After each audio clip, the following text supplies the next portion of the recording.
अस्सलाम वालेकुम जी, मैं हूं मोहम्मद तारिक और आप देख रहे हैं यूट्यूब चैनल। आज की हमारी ये वीडियो है मुहर्रम हराम के हवाले से है कि जैसे ही मुहर्रम आता है तो पाकिस्तान में एक बड़ी ही हयूज फ़िज़ा पैदा होती है जिसके नेगेटिव असरात होते हैं काफ़ी। अच्छा, इसमें सबसे पहले हम ये बात करेंगे कि इसमें हमारे मीडिया का नेगेटिव रोल बड़ा है, स्पेशली सोशल मीडिया का। पहले भी मुहर्रम होते थे और मुहर्रम आते थे और बड़े ही सलीके से गुजर जाते थे और कोई ऐसा नहीं कुछ होता था, लेकिन जब से सोशल मीडिया एक्टिव हुआ है ज़्यादा तो तब से ये मामला ज़्यादा होने लगा। इसमें मैं गुजारिश करना चाहूँगा कुछ आपसे कि आपका जो मतनाज़ा कंटेंट होता है ना, वो जब आप लोड करते हैं तो उसके जवाब में ही मतनाज़ा कंटेंट डाला जाता है। आपने कुछ एक पोस्ट की है किसी भी फ़िरके से, तो दूसरे फ़िरके को जब वो बात पसंद नहीं होती तो वो उसके अगेंस्ट बात डालता है। अच्छा, ये 2 लोग होते हैं, फिर इसके बाद ये 100 और हज़ारों लोग हो जाते हैं और इस तरह से हमारे इस मुल्क की फ़िज़ा पैदा हो जाती है। अच्छा, ये ज़रूर करें आप अगर इसका कोई पॉजिटिव रिज़ल्ट है। अब जो बंदे से अगर किसी सवाल किया जा रहा है कि यार आप क्या चाहते हैं, आप क्या चाहते हैं इस फ़िरका उससे वाले, वो कहता हमें नहीं पता हमारे बारे में हम क्या चाहते हैं, लेकिन हम सिर्फ ये ज़रूर चाहते हैं कि अगले को ये नहीं होने देंगे। एक बंदे को ये नहीं पता कि वो ख़ुद क्या चाह रहा है, पर वो ये कहता है कि हम आपको ये काम नहीं करने देंगे। ये फ़िरका वारियत है सिंपली। और अगर डीपली जाएँ तो इसमें फिर बहुत सारे मामले हैं। अगर हम सोशल मीडिया पे ये मवाद लोड ना करें, और मेरे अगर अल्फाज सख्त नहीं है, क्योंकि मैं इसमें चाहूँगा कि यूथ मेरा साथ दें, वो लोग मेरा साथ दें जो पाकिस्तान का अमन चाहते हैं, जो इससे निकलना चाहते हैं, कि ये खुली दुकान है। कोई भी फ़िरका जब नेगेटिव या मतनाज़ा कंटेंट डालता है सोशल मीडिया पे, इसका मतलब होता है उसने अपने हामियों को बुलाना होता है और जो मुखालिफिन हैं उनको ललकारना होता है। तो उसके बाद फिर एक जंग शुरू हो जाती है। तो इस तरह से अच्छा, अब ये जो लोग अगर कंटेंट डालते हैं, आप अगर इनका कंटेंट शेयर ही ना करें, अगर आप इनके इस कंटेंट को मतलब शेयर ही ना करें, तो मेरा नहीं ख्याल है कि ये कुछ कर पाएंगे और कुछ हो पाएगा। अगर आप ये कहते हैं कि जी हमें बड़ी मोहब्बत है अपने फ़िरके से, तो ये नहीं मेरा ख्याल है कि कोई आज तक डिसाइड कर पाया होगा कि कौन जन्नत में जाएगा और कौन दोज़ख में जाएगा। ये सिंपल सी सादा सी बात है। हमारे पास अल्लाह है, अल्लाह बड़ा खूबसूरत है, रहीम है, करीम है, प्यारा है। उसके जो अमाल हैं, उसके जो हुक्म है वो सारे वाज़ा हैं आक़ाए दो जहां हज़ूर अकरम अक़दस अत्हर सल्लल्लाहु अलैहि वसल्लम के ज़रिए। और हमारे पास एक बुक है, मैनुअल बुक है, और जो कि क़यामत तक रहेगी, उसका नाम है कुरान हकीम, और वो हमारे पास है। और उसमें वो फरमाता है कि अल्लाह की रस्सी को मजबूती से सामने रखो और आपस में तफ़रक़े में ना पढ़ो अल कुरान। अगर आप एक तो देखें ना जी, पैदाइश से पहले भी फ़िरका नहीं था और मरने के बाद भी फ़िरका नहीं है। बीच में तो थोड़ा सा टाइम बचता है जिसमें आपने पैदा भी होना है, आपने पढ़ना भी है, आपने और खाना कमाना भी है, आपने शादी भी करनी है, आपने बच्चों की परवरिश भी करनी है। उसमें आप फ़िरकाबंदी को लेके बैठ जाते हैं। अगर आप सही ईमानदाराना पूछे ना, तो इसमें आप कोई नेकी नहीं कर रहे होते हैं। इसमें सिर्फ एक ईगो होती है, एक मामला होता है जिसको आप चाह रहे होते हैं कि मुझे सेटिस्फेक्शन मिले। और जिस बंदे को अल्लाह ने हिदायत देनी होती है ना, वो इस चक्कर में नहीं पड़ता। वो अल्लाह तो फरमाता ही बंदों से मोहब्बत है। आक़ाए दो जहां ने कितनी मोहब्बत की बंदों से, काफरों से की है। अताउल्लाह शाह बुखारी की बात अगर हम करेंगे आज, तो वो अपने एक ये वाक़या ऐसा है कि इसमें कहीं ना कहीं क्रिश्चियन कम्युनिटी को मकसद हर्ट करना या उनको ये बावर करवाना नहीं है कि कुछ लोग मुसलमान हो गए। अताउल्लाह शाह बुखारी अपने एक बहुत बड़े जलसे से मुखातिब थे, और उनके बारे में ये कहा जाता है कि जब वो खिताब करते थे तो वो कहते थे कि जिन्होंने अपने घरों को जाना है वो चले जाएं, क्योंकि जब खिताब शुरू होगा तो आपको पता नहीं चलेगा रात कैसे गुजरेगी। ये अताउल्लाह शाह बुखारी थे। तो उनका एक पंडाल होता था, एक मेला होता था, और अल्लाह ने उनको एक मलका अता किया हुआ था बोलने का, और उस बड़ी अबूर था उनका। मेरा उनके जो है कब्र पे हुआ है विज़िट, मुल्तान में गया हूँ। तो जब वो अपने उस जलसे से फारिग हुए, फ्री हुए, तो वहाँ पे जैसे कुछ लोग होते हैं ना, सफाई वाले, खाकरोब या कुछ इस तरह से, कोई क्रिश्चियन कम्युनिटी से लोग थे कुछ, उन बंदों ने वो मतलब अपने जलसे से फ्री हुए तो उन्होंने देखा कि वो करीब सफाई कर रहे थे और खाने का टाइम था, वो खाना खा रहे थे।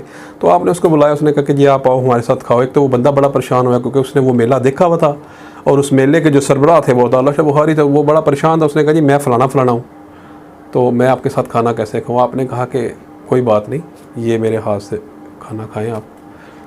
तो उसने वो खाना खाया, वो इतना मुतासिर हुआ, ये बड़ा मशहूर वाक़या है। वो पूरी फैमिली के साथ सलाम ले आया। तो कोई ऐसी बात है आपके पास, ऐसा कोई इखलाक, ऐसा कोई प्यार है आपके पास, क्या कोई ऐसा दर्स है आपके पास? अच्छा, मिंबर तो आप वही यूज़ करते हैं ना जो आका दो जहाँ का था। मिंबर तो आप कोई ऐसा यूज़ नहीं करते जो कोई आपका पर्सनल हो। और बड़े ही मादरत के साथ अब मिंबर तो आप लोग भूल गए कि वो किसकी विरासत थी।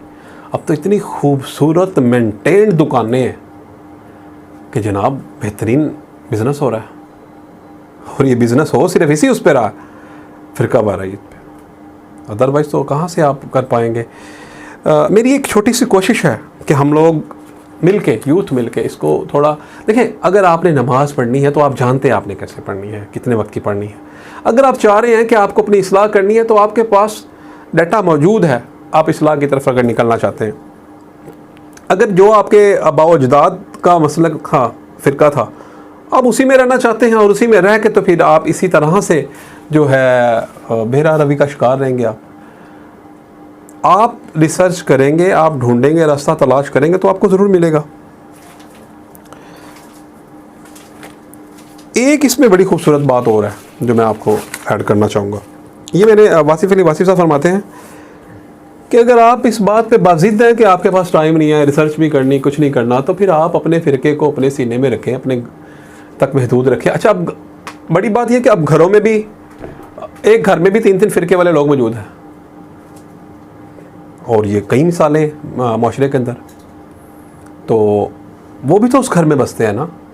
अगर आपका फ़िरका आपके सीने तक महदूद है, आपके मतलब स्टडी तक महदूद है, तो इसमें कोई बुरी बात नहीं है। आप पढ़ें और उसके मुताबिक ज़िंदगी गुजारें और गुजर जाएँ, और आगे जाके जो है सज़ा और जज़ा का अमल है, वहाँ पे तो अल्लाह ताला फिर बड़ा फ़ैसला करने वाले हैं कि कौन क्या था और कैसे है।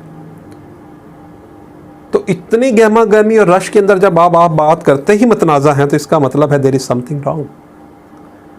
आप वो बात लोगों की इस्लाह के लिए नहीं करना चाहते। आपका लबो लहजा लोगों की इस्लाह वाला नहीं होता।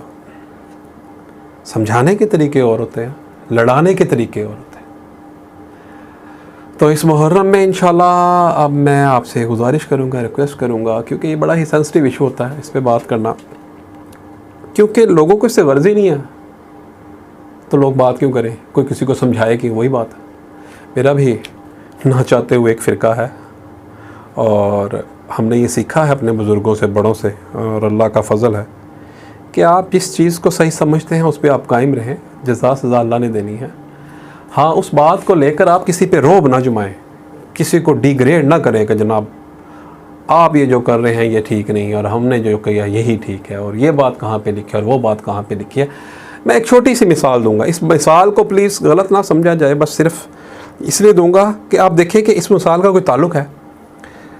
बाग़े फ़िदक का मसला अक्सर आ जाता है। हज़रत फ़ातिमा के वलादत के मौका का जब दिन होता है तो आ जाता है। अच्छा, वो मसला जो भी है, मुझे उस मसले को बहस नहीं करना कि आजकल के बच्चे, नौजवान नस्ल और ये जो सारे लोग हम कर रहे होते हैं कि जी वो उनकी विरासत थी या उनकी विरासत नहीं थी। क्या ये हमारा कंटेंट है? क्या हमारे फ़राइज़ पूरे हैं? क्या हम रोज़ाना तलावत करते हैं? क्या हम रोज़ाना बाकी हुकूकुल उबाद पूरे करते हैं, हुकूकुल्लाह पूरे करते हैं? हम किस मसले को लेकर बैठ जाते हैं? ये बात की बात है कि वो मसला क्या है, कैसे नहीं है, वो मौजू नहीं है। ये मैंने एक मिसाल दी है आपको। अच्छा, जैसे ही वो दिन गुजरते हैं उसके बाद फिर वही हाल है। हमने दिन मनाते हैं अपने फ़िरके के हवाले से कि आज हमारे फ़िरके में ये दिन है, इसको हमने मनाना है सोशल मीडिया पे। हालांकि उस दिन हमने एक रत्ती भर भी नेकी का काम ना किया, अल्लाह की ना मानी और रसूल की ना मानी सल्लल्लाहु अलैहि वसल्लम। तो ये जनाब है फ़िरका वारियत। चंद किताबें पढ़ने के बाद जब आप उसका बोझ बर्दाश्त ना कर सकें तो फिर आप उसका जो गुबार निकालते हैं सोशल मीडिया पे खुदारा ना निकालें ना जी। महफ़िलों में होता था, ठीक है, जो जिसको मानता है उसके पास जाए, सुने और बस अपने सीने तक महदूद रख ले। अब ये कोई हतमी फ़ैसला नहीं है मेरा कि मैं जो बात कर रहा हूँ, मैं तो सिर्फ़ ये हमारा एक मशवरा है कि इससे थोड़ी सी मुआशरे में कहीं ना कहीं बेहतरी आएगी अगर आप उसे सोशल मीडिया पे शेयर नहीं करेंगे। तो जब आप सोशल मीडिया पे शेयर करेंगे तो कोई कहेगा कि ये आप गुस्ताखी कर रहे हैं, और कोई उस पर फतवा लगा देगा, और कोई कहेगा कि जनाब आप मुनाफी इस्लाम हैं, कोई कहेगा कि आप मोमिन है ही नहीं, कोई कुफर का फतवा लगा देगा। तो ये बातें हैं हमारे दरमियान, आप जानते हैं जो मवाद पड़े हुए हैं सोशल मीडिया पे। अब देखें सोशल मीडिया तो किसी एक का तो रहा नहीं, ये कितना सेंसिटिव प्लेटफॉर्म है।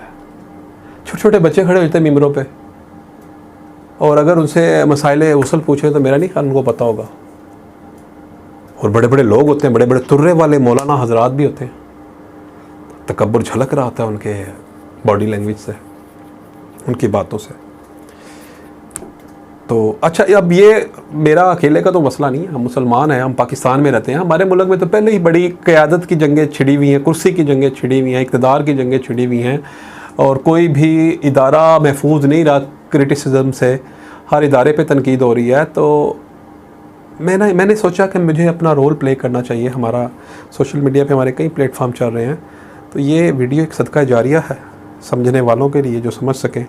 और मेरी तमाम फ़िरक़ों से गुजारिश है कि आप अपने अपने प्लेटफॉर्म से वीडियो शेयर करें। हो सकता है कि किसी के दिल में उतर जाए मेरी बात, और हम इसको 100% ना सही, कोई 5% ही ठीक करने में कामयाब हो सके, और इस बार हमारा जो मुहर्रम है वो अच्छा निकल जाए। तो मेरे लिए दुआ कीजिएगा। कुछ बुरा लगा तो मैं माज़रत चाहता हूँ। हमारी इस वीडियो का मकसद प्योर अपने मुल्क को पुरअमन रखना है और फ़िरका वारियत से बचना है, और जज़ा सज़ा के रोज़ का इंतज़ार करना है जो कि एक दिन ज़रूर होगा। मोहम्मद तारिक, अल्लाह हाफ़िज़।